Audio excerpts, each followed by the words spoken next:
party, the PDP, were one family. I believe that everything is being done for us to be able to stay together as a family and to go into the battle as one family. I did not listen to the interview by Wike, and I believe that the reconciliation process is still on. Whatever is going on at the moment, at the end, we're still going to go into the battle as one family. And I believe very strongly that Wike is a party man. He's worked very hard for the party. He's a strong PDP man, and I know that he's not going to work for another party. However, whatever issues that ought to be resolved will obviously be resolved. I said before, Wike needs to be placated.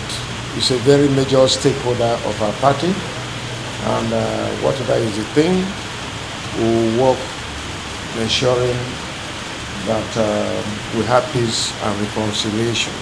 Wike is a major stakeholder, and every one of us, the presidential candidate, the running mates, also appreciate the stake of Governor Wike, and all of us will look forward